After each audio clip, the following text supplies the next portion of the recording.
Hi everyone! So in this week's video, we're going to be talking about the supermarket tour by OPIRG Peterborough Publications.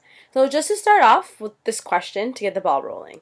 How many times do you think about what supermarket you're going to and what impact that store has on the consumer, you, or the larger food system?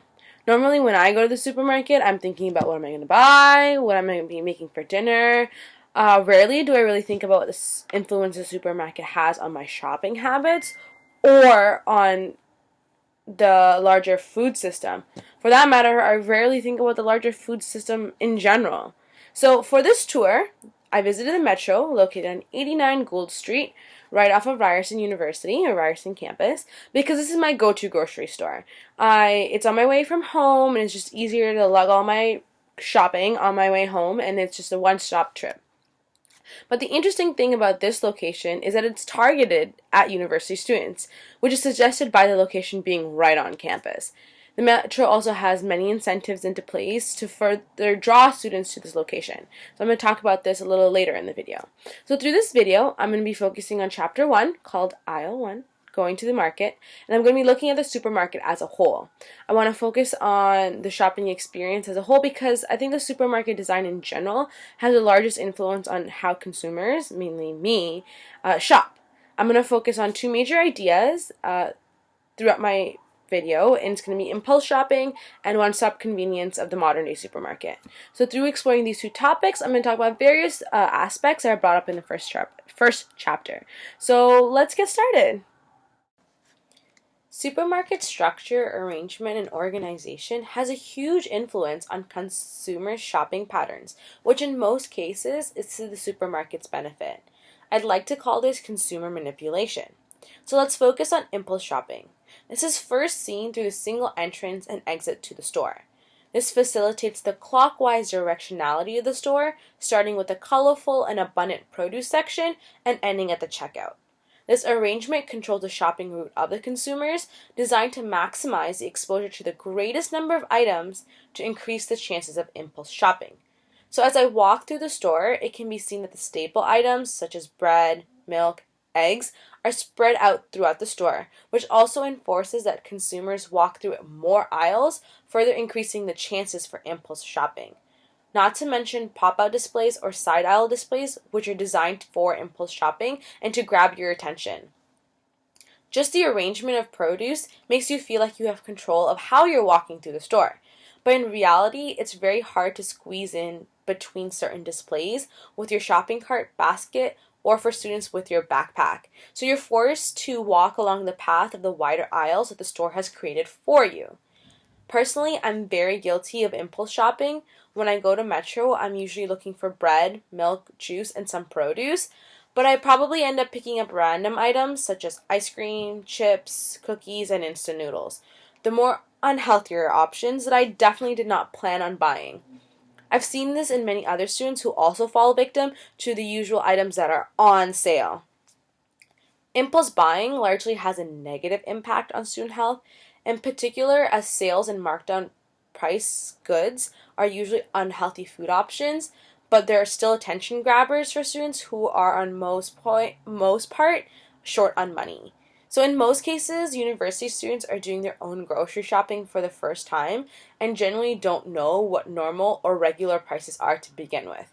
For my example, I tend to buy or fall victim to the 2 for $6 orange juice sale that Metro has, and I feel like I've saved a lot of money, but then I call my mom and she's like, no, this just shows that Metro has a higher starting price to begin with because it's a higher end grocery store. So this shows that sales, specifically the ones that I fall for, where it's two items for a certain price, gives me the illusion that I'm saving money, but end up spending extra money on a carton of juice that I don't necessarily need, and it might go bad before I finish it. This is not only bad for my pocket, it's bad for my health because I'm consuming things that I'm not necessarily needing. It also has a huge impact on food waste. So it's very shocking to learn that 40% of food waste comes from consumers. In the end, the extra money that I spend is a sign of good marketing on the supermarket's part and it's more money for this huge retailer who's already monopolized the food system. With the increased consumption of junk food and school stress, university students are just more prone to getting the common cold, which further highlights the negative impacts that impulse shopping can have. So another part of the supermarket design that influences my impulse shopping is the music played in the stores. The most interesting thing I learned from reading the supermarket tour is that even the music played in the supermarket is studied and manipulated. According to the supermarket tour, companies that create supermarket music choose popular tunes and go as far as analyzing the beats per minute and the emotional content of the song before selecting it, and also the age group of the people shopping there. So the music is designed to influence the mood of the shoppers, to reduce stress, and to make things look more appealing, and also invites them to shop longer. I am definitely one of those people who's jamming out to music while I'm shopping. So there have been many occasions where I stay longer than I need to at the store because a song that I like is playing, and I end up going to displays or aisles that I didn't need items for, and I pick up things that I think are interesting or are on sale, but I definitely did not plan on buying in the first place. So I stand to agree that 2/3 of the decisions made on what items we buy is made at the store, and the different features of the supermarket definitely influence our impulse buying and what we end up purchasing at the checkout. So moving on to part 2, the one-stop convenience of supermarkets. Considering that supermarkets are one-stop shopping, it's definitely more of a Western approach to food consumption compared to the eastern half of the world. The convenience of non-food items at supermarkets has a great impact on consumer health and shopping habits and experiences. For example, my parents back home in India used to buy their produce and day-to-day groceries from the streets from daily vendors. There was a greater humanistic approach to the shopping experience as a whole. Not only is the produce fresher and more local, it reduces the distance that food travels, and there's a personal experience to the shopping, as they see the same people in the neighborhood every day, and the vendors know them personally. This impact of one-stop shopping has definitely influenced how we normally shop within the grocery store. We normally ignore the people around us, and we rarely acknowledge them by maybe an excuse me or an odd smile. But the whole one-stop shopping convenience is definitely influenced the increased sales of random items that people are more likely to not pick up because they're too lazy to go to the convenience store or a specialty store. Going back to the point I brought up earlier, incentives at this particular metro include student discounts for 4 days of the week rather than Wednesday only offered at other sites of metro.